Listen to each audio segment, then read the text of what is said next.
Now question number 3 of exercise 3.3. Okay, this is exercise 3.3. I have already explained 3 problems. Okay, now I will explain question number 3. Number of children in 6 different classes are given below, represented data on a bar graph. ये आपको data दिया गया है, आपको इसके हिसाब से bar graph बताना है। तो 5th क्लास में कितने स्टूडेंट्स है? 135, 6th में 120, 7th में 95, 8th में 100 और 9th में 90 और 10th में 80। तो इसके लिए बार ग्राफ में सबसे बड़ी वैल्यू कौन सी है? यस, 135। लेकिन 10 के मल्टीपल में होना, तो इससे ये ज्यादा लेंगे, थोड़ा कितना लेंगे? 140 लेंगे।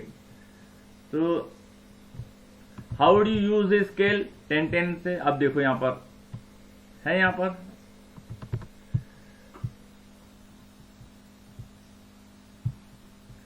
यहां पर 160 तक लिया है, लेकिन आप 140 तक लिए तो भी चलता है, ठीक है। आप देखो 5th में पढ़ने वाले कितने बच्चे हैं? 135, 6th में 120, 8th में 100। तो इस प्रकार से आपको कुछ नहीं करना है। 8th में 100, देखो ये 8th है, ये पिंक कलर का। अब इसका एग्जैक्ट देखो, ये मैच करेगा है। इसके हिसाब से एग्जैक्ट तो आपसे बनेगा नहीं, लेकिन मान लो अगर 135 है तो ये इन दोनों का सेंटर क्या आएगा? 135 आएगा। तो ये यहां पर एग्जैक्ट सेंटर आएगा। ओके, इस तरह से आपको चार्ट बनाना है। मैंने ऑलरेडी आपको पीडीएफ फाइल भेज दिया है। कुछ भी डिफिकल्टी है तो आप मुझसे पूछ सकते हो। Okay, now we will see the double bar graph.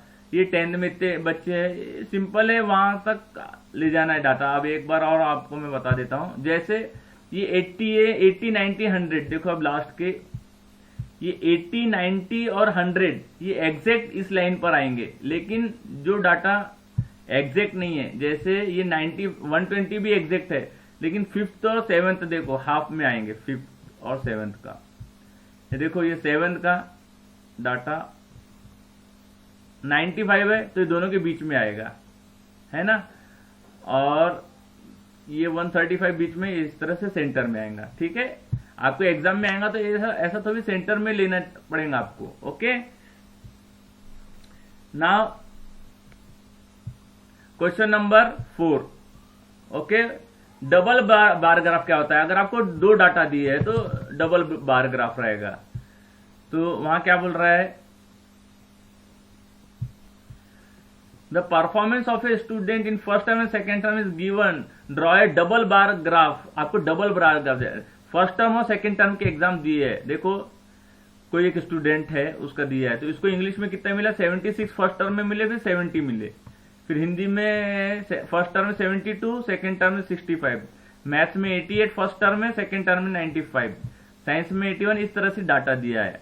तो आपको डबल ग्राफ तो सिंपल है, दो रहेंगे। मैं आपको बताता हूं, देखो इस तरह से यहां डबल दिख रहा है आपको, डबल बार ग्राफ है ना। तो अब ये इंग्लिश है, ये इंग्लिश है, ये फर्स्ट टर्म है। ग्रीन क्या है? फर्स्ट टर्म है। और पिंक क्या है? सेकेंड टर्म है, ठीक है। यहां देखो, यहां बताया ग्रीन फर्स्ट टर्म है और पिंक सेकेंड टर्म है। तो जो आपको डाटा दिया है उसके हिसाब से ये दो बार मतलब ऐसे 2 पिलर समान है, ये 2 बनाना पड़ेगा। ओके, अब डाटा के हिसाब से आपको बनाना है। इसके पहले ये सिंगल बनाते थे, अब डबल बनाना है। अब देखो यहां पर एग्जैक्ट मैं बताता हूं। इंग्लिश में से 70 मिले और इसको 67 मिले। इंग्लिश का ही देखेंगे पहले हम। ओके, 67 और 70, तो इसे 67 मिले, 70 मिले, तो ये एग्जैक्ट सेकेंड टर्म बता रहा है पिंक में, ये एग्जैक्ट लाइन आएंगे। अब 67 मिले हैं, तो दोनों ये जो लाइन है 60 और 70, तो बीच में कितना आएगा? 65 आएगा। तो 67 मिले तो हल्का सा आपको थोड़ा सा ऊपर लेना पड़ेगा। ये 65 है, ये थोड़ा सा ऊपर लेना पड़ेगा, यानी वो 70 के पास है ना, इसलिए। और मान लो 62 रहता, 63 रहता, 65 नीचे है, 60 के पास लेना पड़ता है ये। ओके, जब आप आगे पढ़ोगे तो यहाँ डॉटेड लाइन रहती तो उसे एग्जैक्ट समझ में आता है। यहाँ पे थोड़ा सा एग्जैक्ट समझने में तकलीफ होती है। ओके, उसी प्रकार से हिंदी के मार्क्स देख लो आप, हिंदी में कितना है 72 और 65 है। ओके, तो ये 72, ये 70 के ऊपर गया है, देखो ये 70 के ऊपर दिख रहा है, 72 और 65 है, तो 65 यानी 70 के नीचे है, और ये 60 के नीचे रहेगा, ये 65, ये आ गया 65। इस तरह से सबके डाटा यहाँ दिए हुए हैं, आप उसके हिसाब से ये बना लेना। ओके, कोई डिफिकल्टी है तो मुझे आप पूछ सकते हो। और जो क्वेश्चन दिए है, there was a maximum marks increase, तो performance by observing the, question क्या दिया है यहाँ पर, in which subject the child has improved his performance, सबसे ज्यादा अच्छे परफॉर्मेंस किस में, अब यहीं से हम पता लगा सकते हैं। देखो किस में 67 से इसमें 3 नंबर बढ़े इंग्लिश में, इसमें तो हिंदी में डिक्रीज हो गए, तो ये कम हो गए हिंदी में। मैथ्स में कितने बढ़े, 7 मार्क्स बढ़े, इसमें 4 और इसमें 2, तो सबसे ज्यादा किसमें बढ़े, मैथ्स में परफॉर्मेंस अच्छा है, 7 मार्क्स बढ़े। तो पहला है मैथ्स। सेकंड है in which subject the improvement was least, सबसे कम इंप्रूवमेंट कौन से सब्जेक्ट में हुआ है, तो हम यहां देखेंगे। Okay, social science. ओके, अब देखो यहाँ पे पैराग्राफ दिखाया, सोशल साइंस क्या है, ये 2 नंबर का इंप्रूवमेंट हुआ है यहाँ पर है। Has the performance gone down in any subject, किसी में परफॉर्मेंस कम हुआ है क्या, या सिर्फ हिंदी में कम हुआ है, 72 से 65 हो गए, बाकी सब में नंबर इंक्रीज हुए। ठीक है, इस तरह से ये क्वेश्चन है। डबल ग्राफ, बार ग्राफ समझ गया आपको।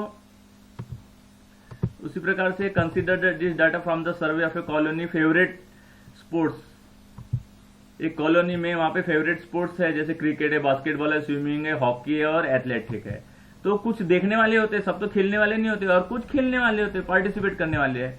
तो यहाँ डाटा दिया है, तो वो क्रिकेट को देखने वाले कितने हैं 1240 और पार्टिसिपेट करने वाले 620, उसी प्रकार से डाटा दिया है। तो यहाँ पर आपको अब पहला डबल पैराग्राफ मैं निकालता हूं, देखो 1240 और 620 दिख रहा है यहाँ, 1240 1200 और 1300 के बीच में है, और ये बी सेंटर से भी थोड़ा कम होना चाहिए, क्योंकि सेंटर पॉइंट कितना आएगा 1250 आएगा। अपना पास क्या है डाटा 1240, और दूसरा डाटा क्या था 620, यानी 600 और 700 के बीच में आएगा। देखो ये 600 और 700 के बीच में आया, थोड़ा सा ऊपर आया इस तरह से। फिर नेक्स्ट डाटा क्या है, बास्केटबॉल वॉचिंग 470 320,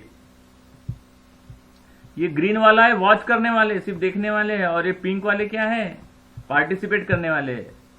ठीक है, ये बार ग्राफ से ये देखो 470 और ये 320। ठीक है, इस प्रकार से आप सॉल्व कर लेना, मैंने ऑलरेडी आपको पीडीएफ फाइल भेज दिया है। डबल पैराग्राफ है ना, 2 लाइन रहेंगे उसमें। ठीक है, now take the given data minimum maximum temperature of various cities given below beginning of this chapter 3.1, plot a bar graph using data which city has the largest difference in the maximum। अब हम यहाँ पर